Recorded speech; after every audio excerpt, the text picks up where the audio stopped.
G'day, it's Adam here. Welcome back. This is the second part of a two-part interview with Special Forces 2nd Commando Regiment Warrant Officer Nick Hill. If you haven't listened to part A, stop, go back and listen to part A before you listen to part B. I hope you enjoy this second part of this very special podcast. Absolutely, and we'll talk about Brett a little bit later and what happened to Brett and where you were. So we'll bring that in shortly. But whilst you were with the Australian contingent in Egypt in 2008, you suffered a heart attack. What happened, and how did that affect your career? Yeah, so I went to the Sinai in October 2007, and I was the security sergeant, one of the 4 security sergeants in the Sinai. So the Sinai, or Operation Mazurka for Australia, is the Australian contingent for multinational force and observers. So it's like the UN, but it's not. And it's run out of Rome, not New York, and so forth. So and the role of the MFO was to provide observers between the Israelis and the Egyptians as part of the Camp David Accords in the late 70s. And, you know, my role was one of the security sergeants. There was 4 of us.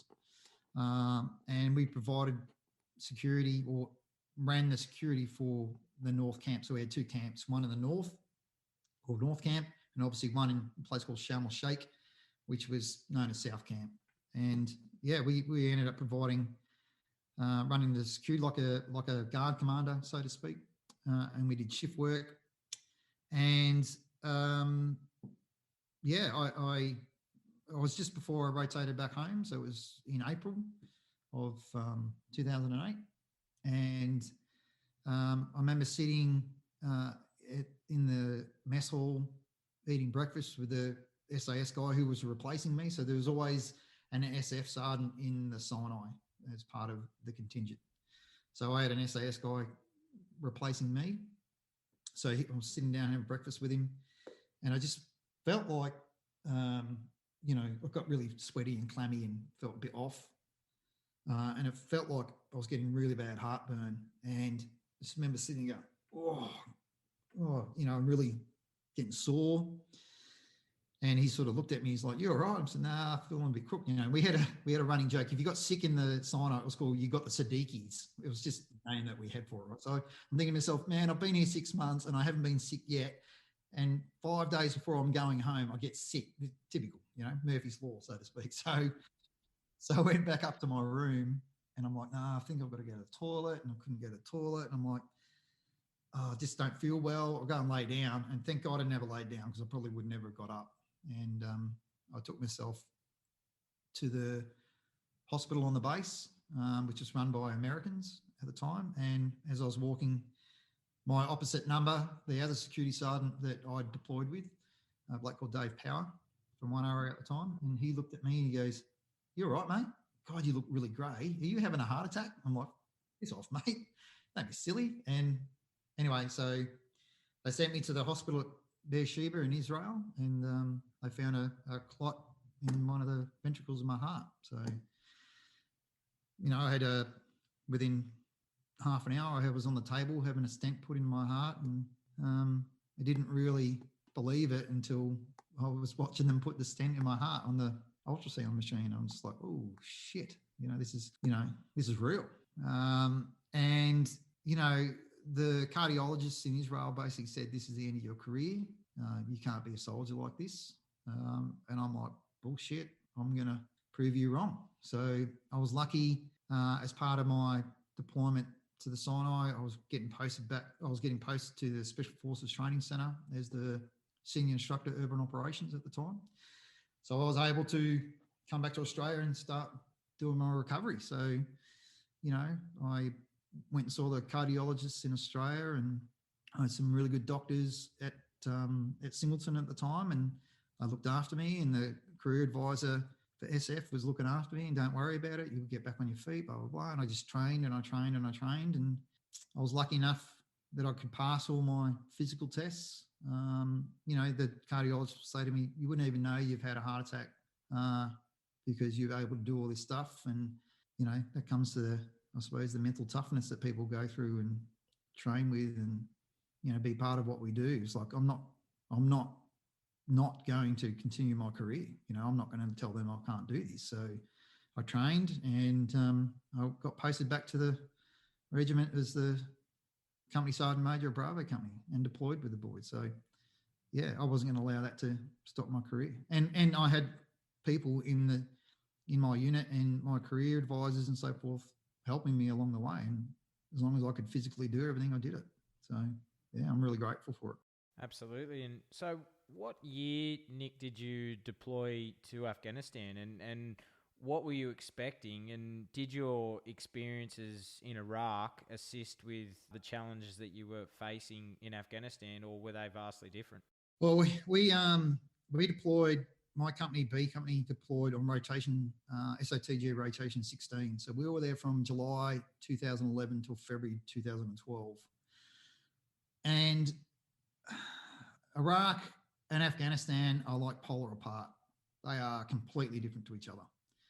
Afghanistan, I would equate to the Wild West, and Iraq was all urban operation stuff. Where Afghanistan, we were everywhere, and we spent majority of our time in Afghanistan doing counter-narcotic operations with the Drug Enforcement Agency. The DEA, they had a team called the FAST, which is Foreign Advisory Support Team. And they're the guys that would go into the drug labs and do all the testing on the drugs and, the heroin labs and so forth. And so we spent majority of our time doing narcotics and counter-narcotic operations in Afghanistan. And prior to us deploying on 16, rotation 15, which was Charlie Company, they had started doing the operations with the DEA prior to us arriving. So, we would go into places where nobody would go. So we spent a lot of our time doing counter-narcotic stuff down in Helmand Province. And Helmand Province was a really bad place. They were fanatical down there. And Charlie Company and ourselves, our company, spent a lot of time doing stuff down there. And people just wouldn't go into Helmand to do what we were doing. And, we would, the DEA wouldn't go anywhere unless they had us with them. So we would provide the gunfighter capability for them to keep the Taliban away and the drug guys away from allowing them to do their part. And we had a lot of operations, down in, that was RC or regional RC Southwest, which was run by the Marines. And the Marines would turn off operation. The commander of RC Southwest, which was a Marine general, he would turn off operations just to allow us to do our things in Helmand. And he would just turn assets on to allow us to go and do things, because we'd be so further north than where his Marines were. And we had such a big effect on the battle space that he would just go, whatever you want, you can have it. And that's what would happen, and I can't compare Afghanistan to Iraq. They're completely different, mate, and especially the tasks that in Iraq, I was in the training team, helping Iraqi soldiers, train and do their operations. But in Afghanistan, I was a CSM of Commando Company doing combat operations, doing what we're supposed to be doing, and it just, other than heat wise, there really wasn't much similarity between Iraq and Afghanistan, because the people were different, the way they fought was different, and it was just, a very, very different place, and we did different things. So our missions were different. So with the missions, obviously you were working alongside the DEA, and did you have much interaction with the Afghan Army on these the special missions? Were they with you, or no? This was all just no. No, we didn't have Afghan Army. What we had was the Provisional Response Team, or PRC, which was, and every province they had a police counter-terrorism company, that was loosely termed. And now part of our responsibility with training the Afghani security forces was to train the PCRT, Provisional Response Company, or whatever, I can't remember the acronym now. But so when we deployed, we'd have generally a platoon of them coming with us.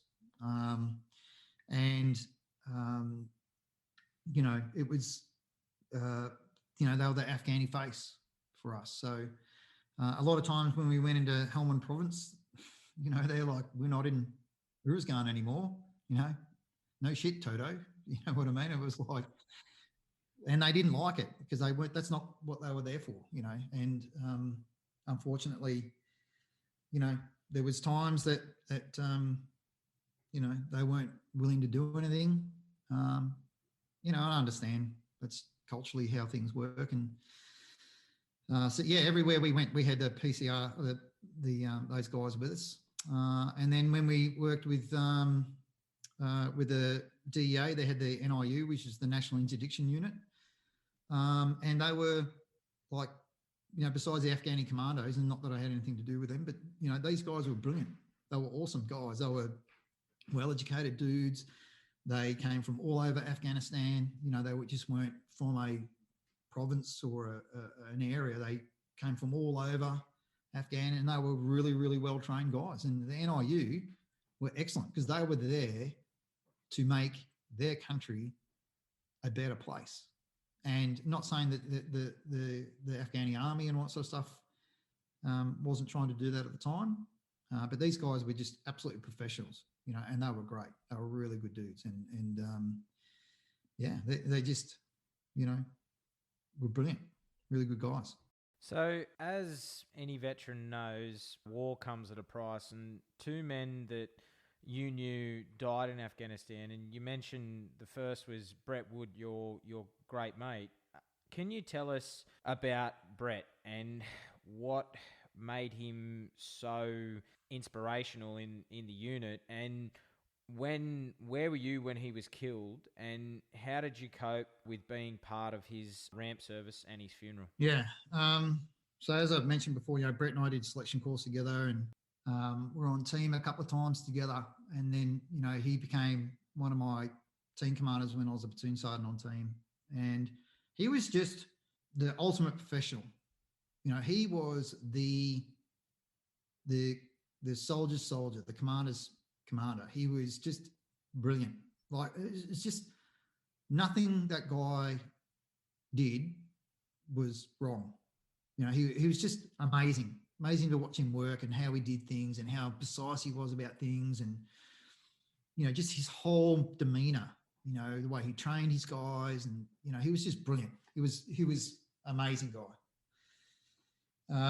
And somebody who I had a lot of time for and who I'd known for a long time. I mean, we weren't chum mates, but we were friends, and we would talk all the time, and we'd talk about different things and have different perspectives on things. And some of the guys in the regiment were a lot closer than what he was, but him and I were. But on a professional level, we were really close and mates. And he was just, there's not many people I admire, but I absolutely admired that guy. And he was just everything people aspired to be. So we were in, like I mentioned, Bravo Company, he was in Charlie, Brett was in Charlie, he was a platoon sergeant, Charlie Company. And we were at Kultana in South Australia doing our pre-deployment mission profiles to deploy. And my company commander, we were in the old detention centre at Kultana. We're staying there, that's where we were working out of. And my company commander come and knocked on my door in the middle of the night, and nothing happened. Nothing good happens in the middle of the night, mate, when you get knocked on the door. Knock on the door, and he just come in and said, "Hey, I've got something to tell you." I said, "Yeah, what's that, boss?" He said, "Just let you know that Brett was killed overseas this morning." I was like, "What the fuck?" Like, that dude, what are you talking about? That dude doesn't And it took a long time to just register in your brain that, you know, this had happened. And we got everybody up and told the company what had happened, and it put shockwaves through the company and the regiment. And, you know, like, we took the day off from training that day. We went into town, got on the booze, boys did their thing for Brett. And the next day we got on with it because we had to. We were getting ready to deploy. So a lot of us senior NCOs and warrant officers were sent back to Sydney early, and we were prepared to bring him home. And so, you know, it was an absolute honour to be one of his bearers of his casket for his funeral, and it's probably one of the hardest things I've ever done was carry his casket, part of the ramp service, and, you know, also the funeral for him. Yeah. I appreciate you sharing that, Nick, because I know how close he was of a mate and how much you admired what he did. And so you lose Brett, and then whilst in Afghanistan, you knew Corporal Cameron Baird, VC MG. When you hear his name, what is the first memory that comes to your mind of Cam, and the striking picture of Cam with black face paint? And what, after losing Brett, how did you cope with the loss of Cam, and what memory would you like to share about Cam that you believe people should know? Okay. Yeah, Cameron Baird. He was the bravest man I've met in my life, mate. He was, you know, I was lucky to have Cam serve in the company when I was a CSM. I remember, I'll tell you a couple of stories about Cam. So, and I talked to, you had his dad on a podcast not long ago. So I've told a lot of these stories to Doug, Cam's dad, and Brendan, his brother, and his mother, and that. And so when I was at Special Forces Training, at the Commando Training Wing, Cam was doing his Urban Operations Supervisor course to supervise commando operations. Anyway, we're coming towards the end of our course. You know, the course is like 6 weeks long. So we're coming towards the end of our course, and Cam walks into my office. He was a corporal at the time. Cam walks into my office. He goes, Nick, listen, I need to take Friday off. I'm like, why, Cam?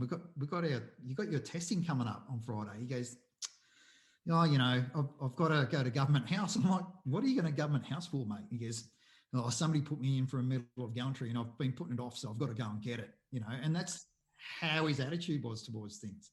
Like, he's like, hey, dude, you just won the 3rd highest gallantry award we have, and you're just blowing it off because he didn't care about that sort of stuff, you know. It's not what he was about at all. So when I became the CSM of Bravo Company, Cam was one of my team commanders in Bravo. And he was, again, like Brett, he was just a absolute professional. And he was somebody a lot of people and most people in the regiment admired, absolutely admired him. You know, he was brave. He was strong. I mean, the guy's like 6'4". He's, you know, built like a brick shithouse, but has a heart of gold. Like, he had a heart of gold, you know. And, you know, when I was the CSM, it was really interesting to talk to him about certain things, you know, get his perspective. You know, the guy had done several tours to Afghanistan, and, you know, he'd been to Iraq during the invasion of Iraq, and we were in Timor together. You know, he was in Charlie Company and I was in Bravo. And, you know, so we come across each other over the years and we talked about different things and so forth. And I remember when we were in Afghanistan, he'd always come out with a different cam job on his face. You know, dudes were running bets on what he'd come out as. You know, whether he'd come out as Paul Stanley out of KISS, or he'd come out as a Punisher, or he'd come out as somebody else, or whatever the case may be. So guys were running bets on who he'd come out with this day. And Cam was the only person in the company who would not paint his weapon. So all of us have painted our weapons to camouflage them. He refused to. And I said to him, like, what are you doing, mate? How come you didn't paint your weapon? He goes, because I want him to see me when I'm shooting at him. And I'm like, oh, okay, mate. And that's how he was. You know, he was I remember talking to him one day, watching him in battle, and like he would like run to the gunfight. Like for example, we were coming out of this operation one day, and we were moving to our LZs to get picked up by the helicopters. And the Taliban had been shooting at us all day. At the beginning, they were giving us a a good fight at the beginning of the day, and then sort of dulled down once they realised how many of us were on the ground and so forth. And so it sort of slowed down. And then, we were withdrawing, so they all become brave again and start shooting at us again. So Cam, company headquarters, we're towards the end of the company as we were withdrawing. His team's probably about 2 teams in front of me at company headquarters. I was what was called CHQ TAC or tactical. It was myself and the company commander and a few signalers and the doctor and JTACs and whatnot. So we had our own team. We're getting shot at, so we turned around to watch the rear team taking care of the guys who were shooting us. And next thing you see Cam sprinting past company headquarters and his team chasing after him so he could get into the gunfight. He'd just stand on the ridgeline just shooting at these people. Nothing scared that guy. He was just amazing to watch, and his boys absolutely admired him, loved him. He would do anything for them. And the last time I spoke to Cam, and I said to Cam when we got back, hey, mate, you're supposed to be the commander. You got to wheel and deal your guys in the battle space and move them around. I said, they're not supposed to be chasing after you in a gunfight, mate. And he goes, yeah, I understand that. But I knew what he was going to do. He was just going to keep doing what he did because that inspired his guys to do what they were doing. He was a from the front commander. He led from the front on every battle he was in, and even when he was killed. So the last time I saw Cam was I decided to get out, and Cam was hadn't deployed with the company in Bravo because he went back with Bravo company. And he was deploying late, so I saw him at the regimental headquarters, and I'm like, what are you doing here? And he's like, oh, I'm deploying late and whatnot. I'm like, well, mate, it's good to see you. Take care of yourself, and I look forward to seeing you when you come home. And I was out camping with some friends of mine down in southern New South Wales near Goulburn, and I got a phone call from a really good mate of mine who was a CSM at the time. And he rang me up and he just said, hey, mate, there was very poor reception where we were. He goes, can you give me a call back when you get better reception? I'm like, yeah, mate. So I went up on top of the hill and rang him, and he said, just let you know that Cam was killed this morning. I'm like, Cam Baird? So yeah. And I thought to myself, he went out the way he's supposed to go out, fighting the fight, taking the fight to him, because that was Cam. So anybody who knew Cam knew that that's how that warrior is supposed to die, not as an old man, which would have been better for everybody else because, he had a lot more to give to the regiment and everybody in it and his own family. But he died the warrior's death, taking the battle to him. And then obviously, for his actions that day, he was awarded the Victoria Cross posthumously. And yeah, he's like, the bravest guy I've ever seen in action, the bravest. A lot of brave guys I work with and had the honour to see, but he was definitely the bravest of them all. And it was a sad day when he was killed, but it was, I suppose fitting for that type of person he was, and I've spoken to his mum and dad about it, and, that's how I see him. And anybody who knew him, especially the guys there that day that I talked to about what happened, and, that's exactly how he should have gone. So, yeah, that's Cameron Baird, mate. It's, from talking to you, Nick, it's like the two standouts are Brett and Cam, like of the regiment, like other guys as well, but those two guys were just two, they're iconic names in, like, you hear them and you know who they are. Like, I know myself, like you hear Brett Wood's name and you know who Brett Wood is, and you hear Cam Baird and you know these guys, like you know what they've done and their story, and to hear it first-hand accounts from veterans like yourself who served with them, mate, it's absolutely just, I'm sitting here just in awe, and like, mate, they're just, I'm lost for words. I'm lost for words, mate. Yeah, it's some of the, our regiment is full of awesome guys. A lot of them have left now, and a lot, unfortunately, we lost the most amount of guys in Afghanistan, the most amount of wounded, because we're doing the heavy lifting, doing the heavy fighting, and we were doing things that other people wasn't able to do. And, the risks. We all knew the risks, mate. We understood what this is about. If you didn't want it, one of the things I used to say to guys during the selection course was that if you've got an issue with taking the fight to somebody, you shouldn't be here, because there is a chance you're going to die and you are going to take a person's life. It's simple as that. And if you've got a problem with it, you don't be here, because it's something you have to deal with, and you're going to lose mates. You are. And unfortunately, the period of time in Afghanistan when I was there in the regiment, we lost so many of them doing what we were supposed to do, mate, and it's, yeah. But, when you see guys like that, and Todd Langley and Chris Gotch and all the other boys that have been killed and died throughout the years, it's like, it saddens you. But, you're very proud to have known them, who they were. And, these guys become legends in the regiment, and they're household names throughout Australia. People know who Cameron Beard is. People know who Brett Wood is, Yeah. Unfortunately, they become world famous and famous throughout Australia because they made the ultimate sacrifice. But, it is part of what happens, mate, unfortunately. I'm just lucky that I got to come home every time. So, be unscathed. So, yeah.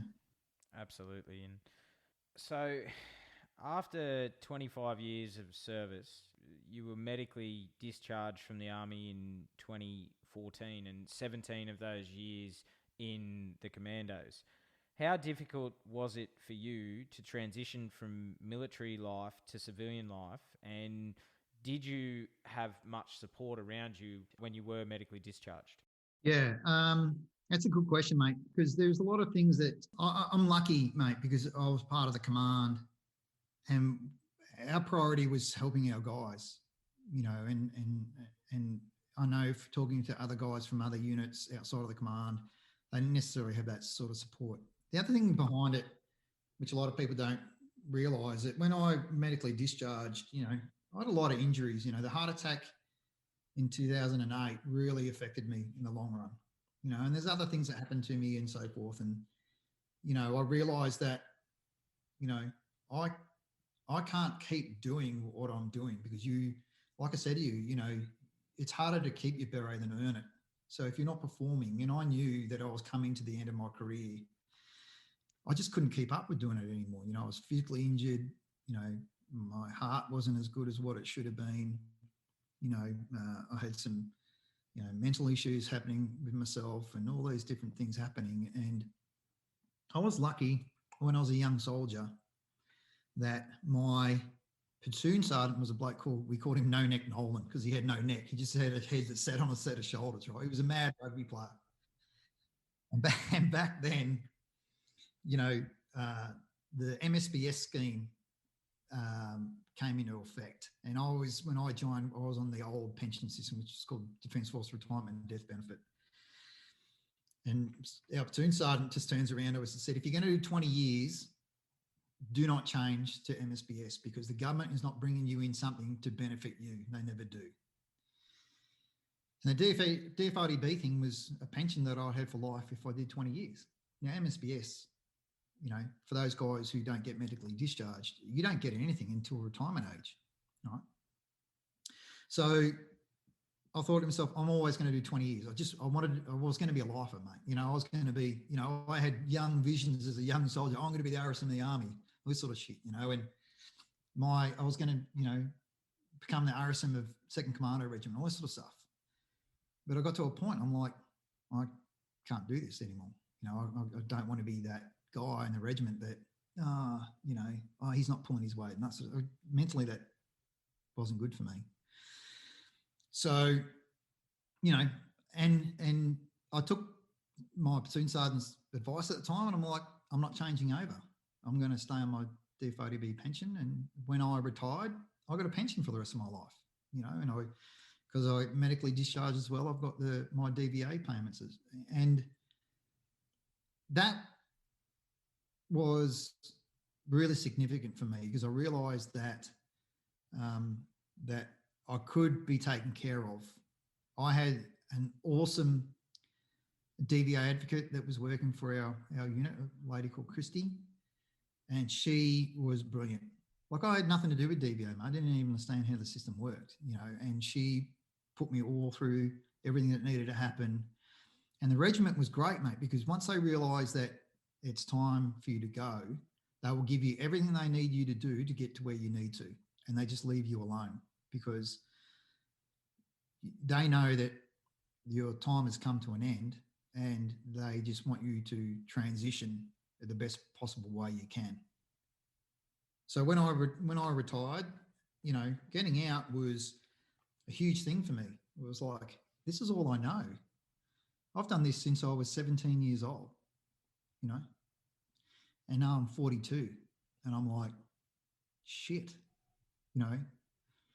there's like people in the unit knew who I was. And when you step out of the system, you lose everything, mate. You lose your identity, you lose who you are. I'm not talking about everybody, but most of us do, especially guys who've done it a long time. We don't know who we are. We are institutionalized, for a better term. We know the system backwards and we know what we've done and what we haven't done. And to transition to the civilian world after a long period of time is really hard. And a lot of guys struggle with it. And, I was lucky that I had a really good support system around me, talking to the right people and talking about issues that I had and realising, my kids grew up, I've got 3 sons, and my kids grew up with me in the army. That's all they knew. Dad going away, Dad doing this, Dad doing that. And all of a sudden, Dad's home. And my youngest son, who's turning 17 this year, he's like, that's all he knew, and now Dad's home to spend more time with him because I retired, and it was like dabbling in other projects and so forth, but at the beginning it was really hard, mate. It took me a long time to realise who I am again, like that. Nick Hill, the commando, is who I used to be. Like, we have a saying in the Commando Association, you're a commando for life, and you are. You will always be one. You're never X, you will always be a commando. Just, you're not picking up a gun to fight battles anymore. But you're always part of that system and always part of that brotherhood and that creed, and there's things that people understand about you and you understand about them. So that support network is really, really good. And it's something that we fought a long time for guys getting out to understand, this system is here to support you as much as we can, outside of the system. Because unfortunately, some of the biggest things that happen, mate, is Army, and defence, in my personal opinion, sometimes cut you away like a dirty nappy because they're fighting wars and they're doing what they have to do. And sometimes, not all cases, sometimes, some people take it really hard the way that the Army and Defence transitions them out. I was lucky. I had the support to do it. I had some great people around me, and the regiment gave me all the support I needed. Everything I needed, they gave it to us. And the things they're doing for them now, like the Royal Commission and that sort of stuff, which we'll talk about later, is made things change and be more supportive, compared to what the Vietnam veterans had and the World War II and World War I guys had, So the transition period was hard at the beginning, but now, I look at it, it's been, 7 years since I got out, mate. It's like, holy shit, where'd 7 years go? So, and in that 7 years, I've been back to the regiment once because the regiment still fights wars and it's got a high tempo. Guys come and go, So, yeah, it's good.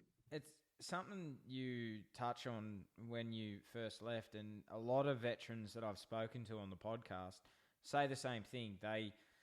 They lose their sense of purpose and they find it hard to adjust to, like you said, adjust to civilian life because they, for people who've been in 30 years, or it's all they know. It's the regiment. It's they know the and most veterans I talk to, they say the same thing.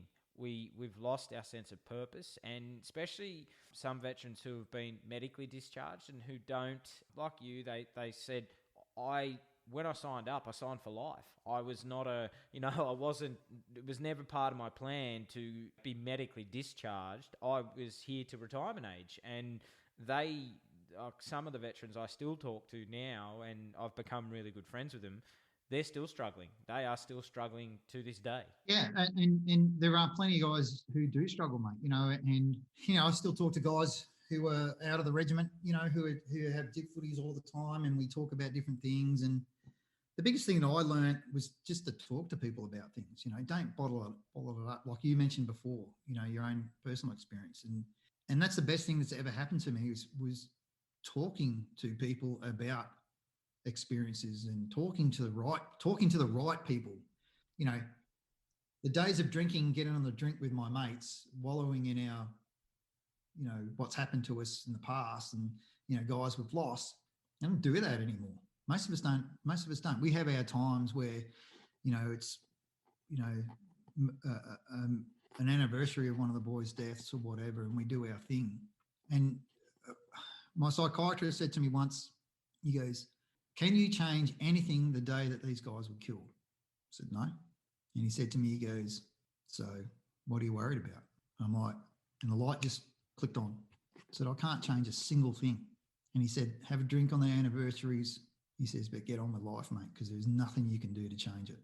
And that's how I see it now, and I, boys' memories and anniversaries, things like I do that, but I've got to live my life, mate. You can't keep, living in the past. You've got to look for the future.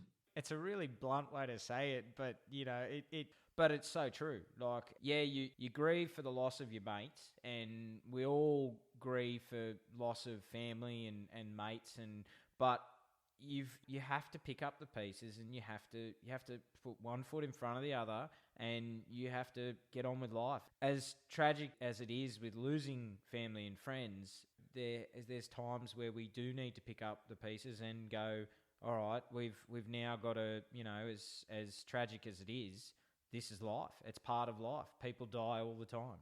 And like I said to you, mate, it's part of what we did. We all knew the risks, and for example, my company was responsible for the bearer parties for the three guys that were killed, Ben, Chuck, Tim, and Scotty Palmer, that were killed in the helicopter crash in 2010. So my company did a lot of their funerals as the bearer party, and I was the bearer party commander for most of the funerals and so forth. And they were sad days, mate. They were horrific days, and we the Army is really good with getting on with life, because at a funeral everything's done at a slow pace, slow march and so forth. But once the boy has been the guy, whoever it may be, is put in the ground, or he's going to be cremated, the bearer party marches off, because it's symbolising moving on. And unfortunately, soldiers take it literally. It takes some guys a long time to get over things, and I get it, and I appreciate that. But when you're in that system, you've got to get on with what's happening. And I understand why guys have such a difficult time when they transition, because they've got nothing to keep them going now, because their mind is back on to what's happened, not moving forward by, fighting more wars or training or deploying or whatever the case may be. And I understand why they have such a hard time when they come out. And I think it's so important that guys engage with their brothers they served with, and talk to the professionals they need to talk to, and so forth. And I talk about my own experiences, mate, and it did me a hell of a world of good, just being able to talk about things, and people, oh, you big bad commandos and this, that, and the other, and blah blah blah. Man, that affects the shit out of us, that stuff that we do, and losing mates. I was there for every single one of our guys, putting them in the ground. Every one. And that takes a toll, mate. That that's not just, you're not human if that doesn't take a toll. Like, that does take a toll. And when you mention losing mates, when I had a similar moment myself when we lost two fellow firefighters that killed when the tree fell onto their truck, and it hit home for us because it made me stop and think of the risks that we, as first responders, that we take. And it does make you reassess. Like, it makes you, like, it stops you in your tracks. And I'll say it, Nick, it affected me. The two blokes getting killed, really, it did affect me a lot. And it made me actually stop, because during that time, we were halfway through a season that was a season from hell. And it was, it does rock you to your core, and you go, oh shit, if that can happen to them, it can happen to me too. Like, it's, we're not invincible. And like you said, it does. It makes you take stock of your life. And yeah, it was a real pivotal moment for me, is when those two boys were killed as well. And, they were going out and simply doing a job protecting the community. And yeah, it really affected me as well. Yeah. I mean, I just wish, more guys would realise that there is a lot more out there to support you than what they think it is. And I understand how the regiment works, and I know how my unit works. It is, don't talk about it, you get on with it. And, and I think things are changing internally within it, which is great.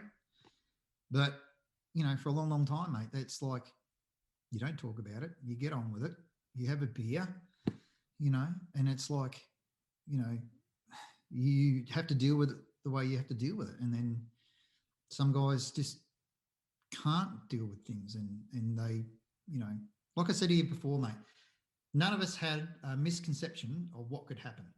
What we knew, this can happen to you. We do a very dangerous job. Several times on team, I was nearly shot several times. That's how serious our training was. And obviously deploying on operations, you're getting shot out all the time. And, but that was a different thing. But you understood the risk that you're taking. So no, I don't think any of us, from the guys that I work with and served with, had an issue with what we were doing and the risk that we took, because it's something that we always understood. But we had an awesome support program around us to deal with that sort of stuff. And I know Big Army didn't necessarily always have that. Talking to guys from other units who were deployed at the same time as us, didn't always have the same support systems and mechanisms around them. So I think I'm just, grateful and glad that I had the support network we needed, and I had, and still have. Yeah, and mate, it's great that you're still getting that support today. It's fantastic to see. And so, what are some of the projects and roles that you've been involved in since you've left the Army? So one of the jobs that I did when I was still in the Army and was, in my just before my transition time to get out, I had a lot of work to do with the introduction of the MRH 90 helicopter, the Taipan, coming into service. And a lot of the stuff I did with that aircraft was the SF role that would have, and fast roping and doing the cable ladder extractions and so forth. And so I had a lot to do with that. So when I retired, it took me about 2 years to get into the mindset to try and do something different. So a good friend of mine that I was with a project with Airbus helicopters rang me up one day and said, "Are you interested in coming and do some work for us?" And I said, "Yep, sure." So I did some contract work with Airbus helicopters on the introduction of the MRH 90 for SF, and also wrote a lot of scenarios for the introduction of a light special operations capable helicopter, which was a helicopter called the H145 Mike, which was made by Airbus Helicopters, which is an actual brilliant piece of aircraft. And because Army was looking at replacing the Kiowa with a small light utility helicopter, but we had nothing that was suitable for special operations like the Little Bird, like the US 160th has, and so forth. So the project was about, trying to introduce Army into buying this aircraft and for special operations. And that was awesome. I love that project. We wrote scenarios because a lot of my time in Afghan, I spent planning our helicopter operations, which is the majority of things we did. So, understanding about weight loads and altitude and temperatures and, maximum flight times and all that sort of shit, all that planning stuff, I had a really good idea about, because I spent a lot of the time in Afghan doing it. So I spent, probably about 3 months doing that sort of project. I did a bit of time helping another mate of mine at the time running the ISET training for Army for the battalions deploying to Afghan for the embassy, or not embassy work, but, providing, PSD for a better term for guys deploying to Afghan. So we were teaching PSD drills to the guys who were deploying because that's the role they were doing. Guardian Angel, as the Army created the term. So we're teaching them, driving techniques and shooting and PSD drills and things like that. And I did that for a while. And yeah, that was pretty much what I dabbled into. And then I sort of got to the point where, I ran my own training and consultancy company. And I sort of just realised that, when I want to work, I will. And if I don't, I don't, and the last project I did was for Big Army again at the end of last year, which was just providing advice to guys doing urban operation stuff, which was my bread and butter when I was in the regiment. That's the thing that I did. And, I absolutely love that sort of stuff. So that's what I was sort of delving in and out of when I got out. And you got involved with the Commando, the magazine, and what's that, Nick? And what do you still involved with that now, or is it something that you're no longer involved with? So when I was getting out, the Australian Commando Association had gone through quite a few iterations of changes, because originally it started as the independent companies during World War II, after World War II and so forth. And then when the 1 and 2 Commando Company were raised, they started their own associations, and the 1st Commando Regiment started its association, blah, blah, blah. And then 4 Commando had its own association. And then, when the regiment changed names, all the Commando associations in Australia sort of amalgamated and created a Australian Commando Association. And each state has their own sort of sub-branch, so to speak, but its own independent association of itself. But, we have a national structure. So when I got out, I moved to Queensland not long after I got out, and I got involved with the Commando Association in Queensland. And I was one of the first full-timers to join it, because the majority of the guys were reservists from the 1 Commando Regiment days. And so, eventually I became the president of the association up there, and a lot of the younger guys from my era started to join and become involved in it. And basically we're just a support network for commandos, and we keep the traditions alive of the World War II guys. So we have a lot of ceremonial things that we do every year, memorial services for the World War II guys. There's not many of them left now. So that's pretty much what we were doing, and providing support to each other. And we were putting on,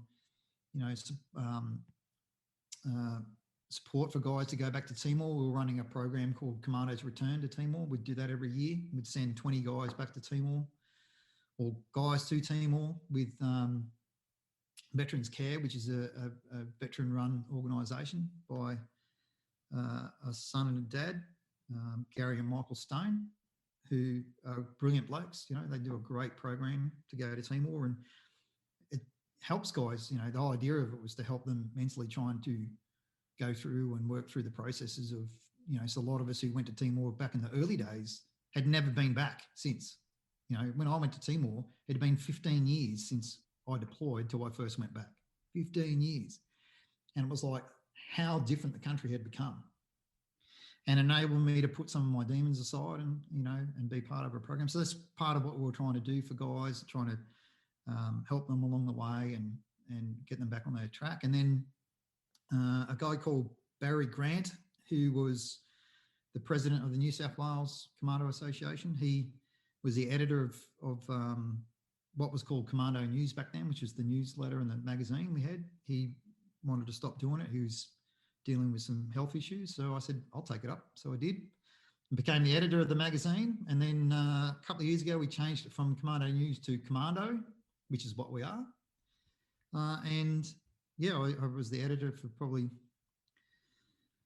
about 3 years, I suppose. And in that 3 years, we'd put out a magazine quarterly about telling, stories about, the old boys, about what they did and other commando units around the world with similar roles and responsibilities, and talk about our recent operations, mainly in Afghanistan and other places that, we'd have guys talking about. So there's, missions that guys are doing in Afghan that nobody knew really a lot about, that we wrote about and told, explained what was happening and why we did certain things. And and then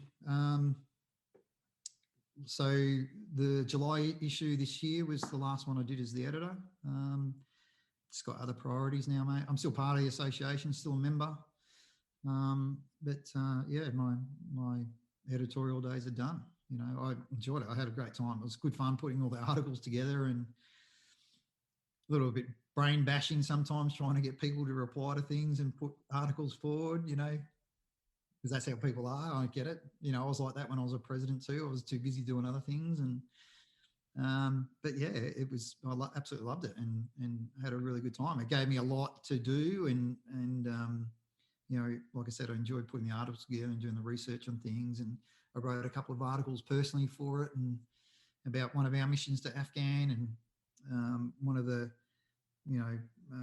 biggest missions we ever did in the early days there that another company did. And, just writing about those sort of things and getting it out there that, there's a lot of things that are actually happening that our guys are doing that people, obviously don't know anything about, but without breaking security requirements and, secret acts and all that sort of stuff, we started talking about, some of the things that we had done and getting the older guys to talk about some of their stuff, especially in the 1 or 2 company days, like,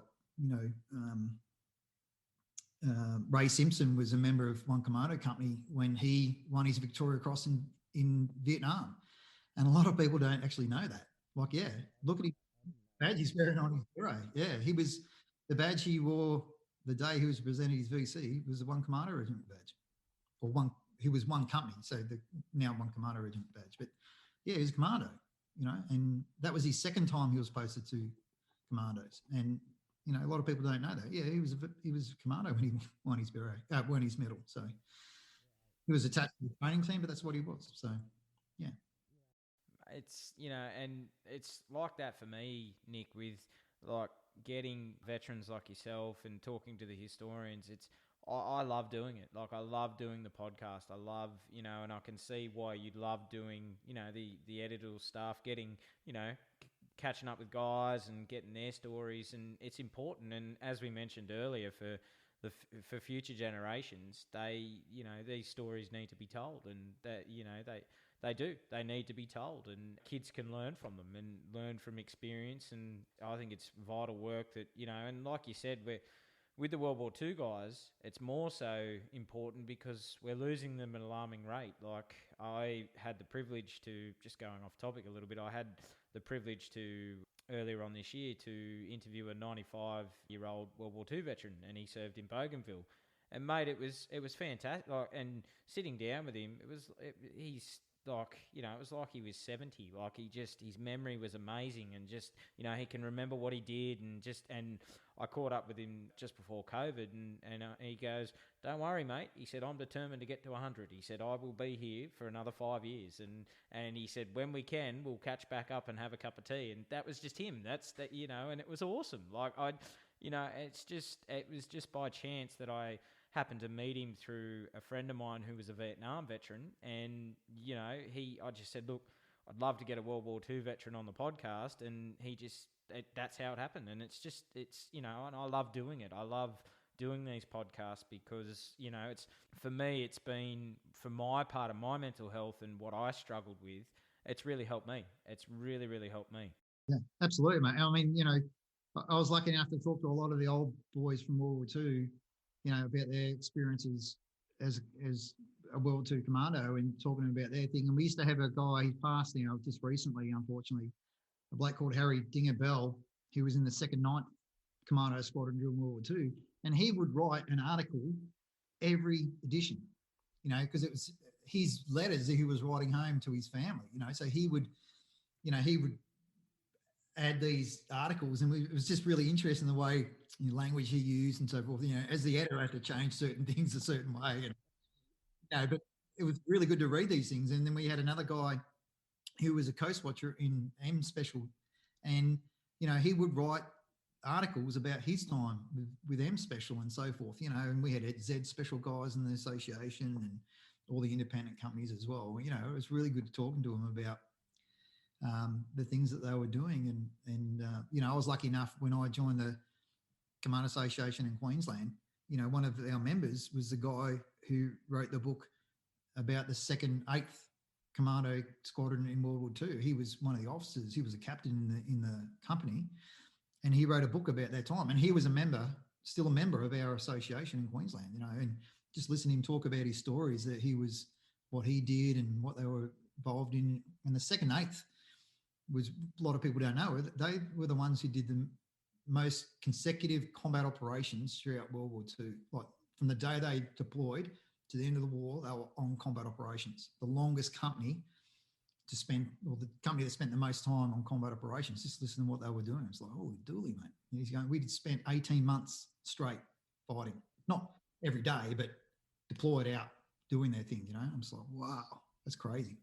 Yeah, that is crazy. Absolutely. And so we mentioned earlier on in the podcast, and earlier this year, the Royal Commission into Defence and Veteran Suicide was announced. What thoughts do you have about this, and do you think it will make a difference in identifying what needs to be done to prevent more suicides? To be honest with you, mate, I hope it does. I have my own. I'm a bit of a pessimist at times and a realist. A lot of things that governments do don't generally, because if they bring them out in a bad light, they don't want people to see what happens. And I'm not saying that that's what they're going to do. Veteran suicide is a big thing. It's been around a hell of a long time. And I think social media has absolutely brought it to the forefront today, and some of my best friends have killed themselves because of their service and issues that are happening. So I hope it does make a difference, mate. I really do. I hope it makes certain organisations a little bit more accountable for what they do and how they interact with the veteran community.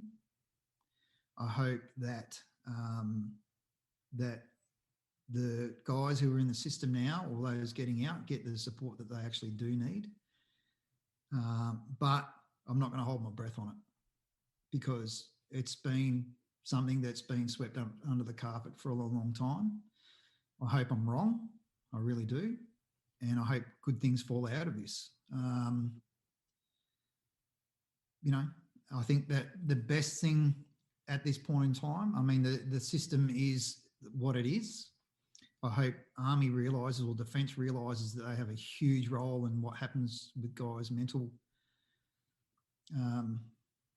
well-being. I'll give you an example. So I have a massive personal problem with this. I can't stand how the Army will happily send soldiers away to go and kill another human being, but will not let them drink alcohol and treat them like men. Now, men and women drink alcohol to help soothe some issues. Now, I'm not saying that is the solution, but when you want people to go away and do adult things, sometimes they need to be able to release their issues, okay? Now, whether they do that by drinking or talking to their mates or whatever the case may be, but if you're willing to allow a man to go away and kill another human being, for God's sake, let him have a beer at the end of it so he can work it out in his own mind. And that, to me, is one of the biggest problems Defence has, because they're too worried about, appeasing other people. What about your own dudes? How they deal with things. So World War One, World War Two, Korea guys, Vietnam guys all had a beer at the end of when they came back from their operations to unwind and do their thing. When I joined the army, you had a big piss up at the end of the exercises in the first days of our deployments. But as soon as we started going to certain areas in the world, cut it all away on us. Like, why? And guys and women can't adjust in those environments. You know, taking a human life is a big thing. And a lot of these armed generals have got no idea about it. And they just make these policies out of something they know nothing about. So I hope they actually understand the issues they create with their policies that they make. Now, some will, some won't, some don't care. But I hope things really do improve out of it. I'm not, like I said, I don't hold my breath on it. And right now, it doesn't really affect me. So it's not in my forefront of thought process because it made a big splash. You know, it's like all the Afghan investigations and the reports. It's like, whatever. You know, it's just, anyway, that's another story. That's another podcast. So, recent events happened in Afghanistan with the Taliban now back in power, and it must have been confronting for you and so many other veterans. And did it make you question, was it worth it when you went over and with your service in Afghanistan? Not at all. No. Afghan, in my opinion, was always there to fail because we weren't allowed to fight a war the way we should have been fighting a war. You know, with politics gets involved with wars all the time. Unless you have unconditional warfare like the First and Second World Wars, you are not going to win them because the Taliban knew that eventually one day we're going to leave. You know, they're not stupid. All they have to do is sit and wait. That's all they did. They were running shadow governments the whole time we were there, mate. In every province and every city in Afghanistan, they were running shadow governments. They had their own governors, they had their own police, they had everything in place, mate, just waiting for us to go. You know, and sometimes they took the battle to us and they gave us good hounding at times, but we certainly gave it back to them. And I personally have absolutely no issues of what happened in Afghanistan, you know, because we knew we were going there. Personally, I was going there to help rid the world of some bad people. Now, if we helped the Afghani people along the way, awesome. Majority of the Afghani people had no idea what was going on around them, mate, to be quite honest. You know, I remember flying into some places in Afghan with the DEA, and we're flying in Russian-made Mi-17 helicopters with the Huey gunships in support, getting off in these back countries of Afghanistan's, and people thought we were Russians because we were flying in Russian helicopters. You know, they didn't even know the war was happening. You know, so most of them didn't really care, mate. And, you know, I personally went to Afghan to get rid of some bad people in the world. And if we help the Afghanis along the way, awesome. But I can also tell you, mate, I saw the corruption firsthand. So what happened in Afghanistan does not surprise me one bit. Does not one bit, mate. Because there's a lot of things that happen over there that the Afghanis wouldn't do unless we were there. So, no. I mean, I can't talk for everybody. And I know some people it probably hurt them pretty badly, you know, and I understand some families might have some questions that need to be answered by people. But I think personally, and the majority of us, especially us guys, you know, we went there to do a job, and that was what our job was. So you could see it coming, mate. You know, you can't fight wars with one arm tied behind your back and not expect to win it because it doesn't happen. It hasn't happened since World War II, mate.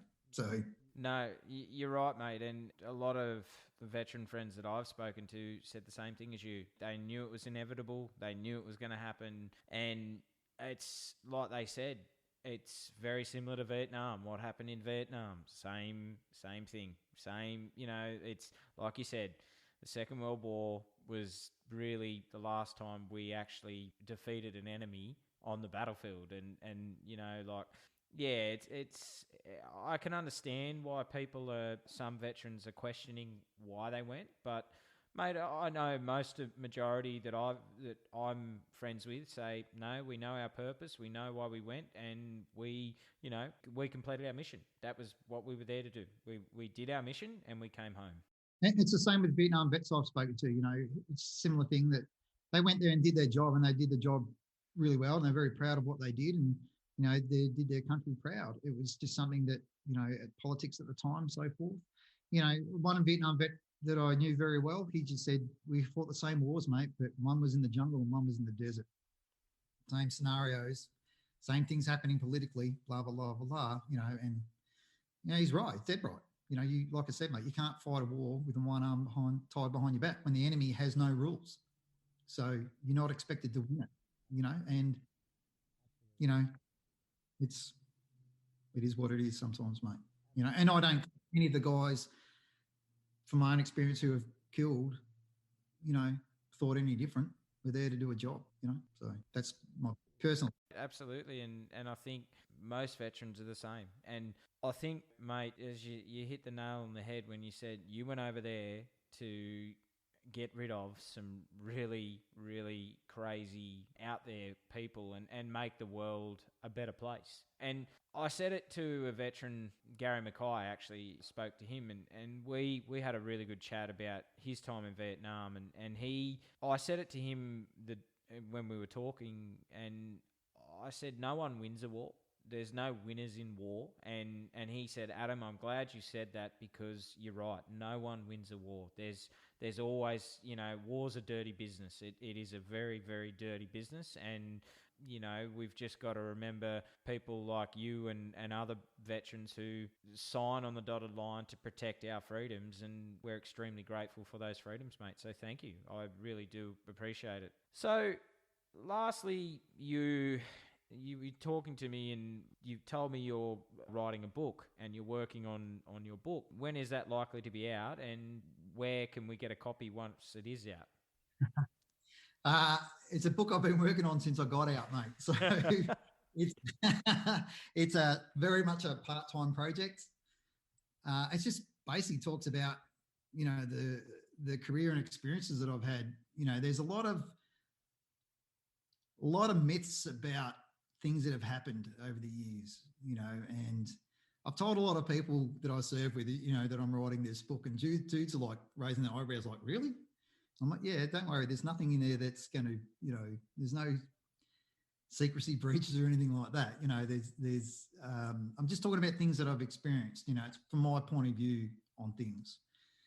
And I always said to them, if your call sign appears in the book, that means I have a lot of time for you. But if your name appears, it means you're a dickhead, So, and they're like, what is mine? Is my name in it? I'm like, no, mate, it's not. So it's a story it's a book about my experiences with being a modern day commando. It talks about, the early days, but it's focused mainly around, creating the unit that we creating the tag, deploying it overseas, and the little things that have happened, the myths and, the rivalries between SAS and us, and some of the truth about some of those rivalries and things that have actually happened and that people get, misconstrued about. And a classic example is when there's bad reporting comes out of Afghanistan, they name units, but when it's a good job, they call it the Special Operations Task Group. And that's bullshit, because I know exactly who did what. You know what I mean? Yeah. So there's a lot of things that happen over the years that, I'm not trying to make people accountable for things, but I want to tell the truth about them and about what actually did happen, and tell a funny story. Talk about guys like Cam and Brett and Gotchi and all those guys that pay the ultimate sacrifice for us, and tell who they actually are. And, because people write books about people that they actually personally don't know them, and the not saying what they wrote was right or wrong. I'm not saying that at all. I've just read some books recently that I was part of certain things. I'm like, that didn't happen. You know what I mean? And it's like, that's not how I remember it, But, people see things in combat a certain way, mate, because of where they're standing and what happens around it. But, that's basically what it's about. I don't have a publisher. It's just something I've been working on for a long time.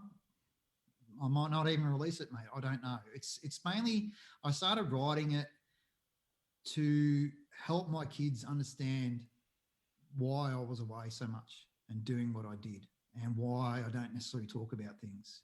So there's things that I won't talk to my kids about, but I'll talk to my brother-in-law about, or I'll talk to my extended family, but I won't necessarily talk to my kids about. So maybe, in some aspects, it's a book that just to help my kids and family understand some of the things that we were doing. And, like I said, I'm not talking about secrets or anything like that, but, some articles that I've written, for some chapters I've actually written that appeared in the Commando magazine as well. And so it's given them a bit more of an insight of what's happened and, realities of what goes on, and from my perspective of things, and compared to what we were doing in the early days of creating the Commando capability, full-time capability, to what's happening with the boys now in the regiment.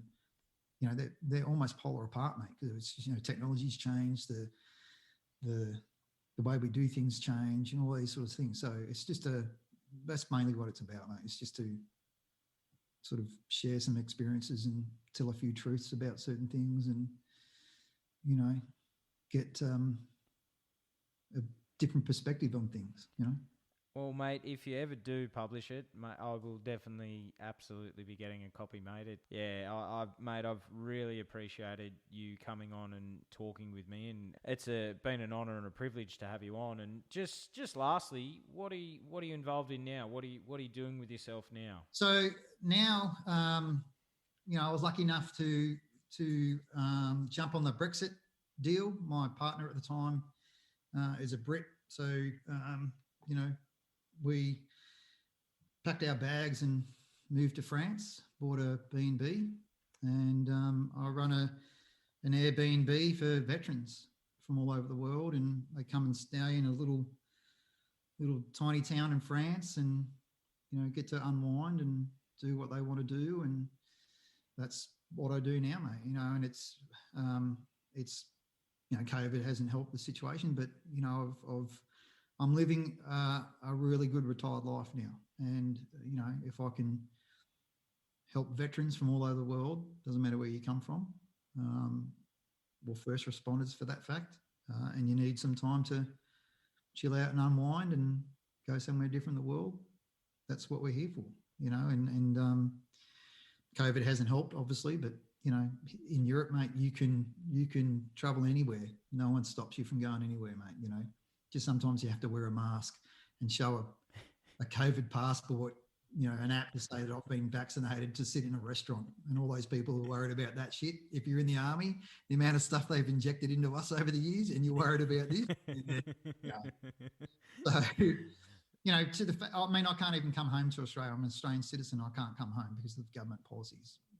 That's another story. But, it's, if people want to get away and experience something different, and I don't live far from the Western battlefields and a lot of ancient battlefields and World War II battlefields and so forth. So, it's that's what I do, mate. I want to give something back to veterans and give them an opportunity to experience something different, because I know how much it helped me.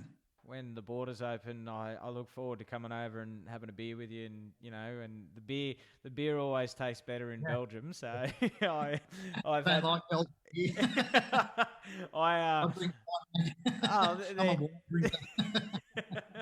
No, mate, I look forward to coming over and having a beer with you. And as I said, I miss the battlefields, and I really cannot wait to get back over there. And hopefully it'll be next year. And mate, we can have a beer together, and and catch up. And as I said, I really do appreciate you coming on the podcast and sharing your story.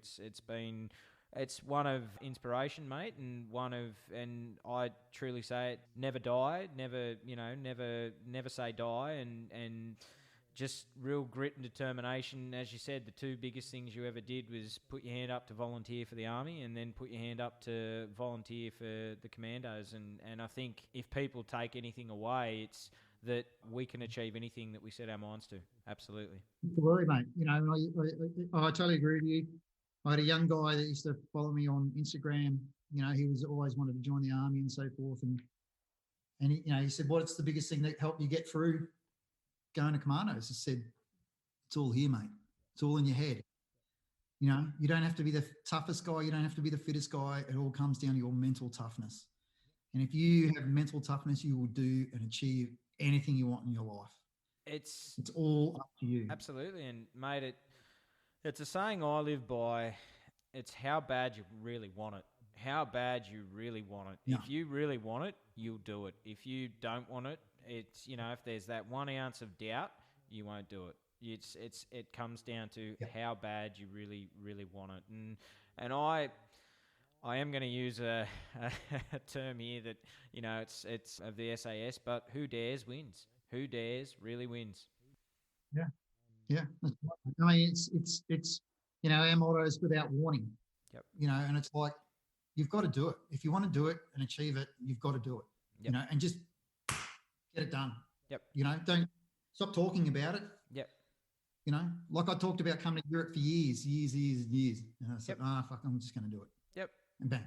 And you know, so that's it, mate. You've got to do it. It's one of those things that you really do need to do. And since, you know, I've gone through my struggles, mate, now if I say I'm going to do something, I now do it. I just, you know, I'm not a gunner anymore. I am a doer now. Like, I absolutely just do it. And mate, it's really serving me well, you know. And there's things now that I'm doing that, you know, if you had said it to me 3 years ago, I would have said I can't do that. There's no way. But now, no, I've just got it's mindset. It is totally the mindset. And yeah, absolutely. So, Nick, thank you very much for coming on True Blue History, and thank you for your service, and thank you for everything that you are doing. And mate, as I said, I look forward to catching up when times allow us. So, Nick Hill, thank you very much, mate. You're welcome, mate. Thank you very much for having me.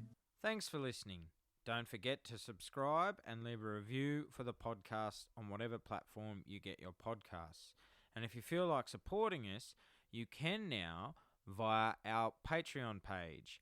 That's patreon.com/True Blue History, or buy me a coffee at buymeacoffee.com/True Blue History, and check out our new website, truebluehistory.com, for more great content.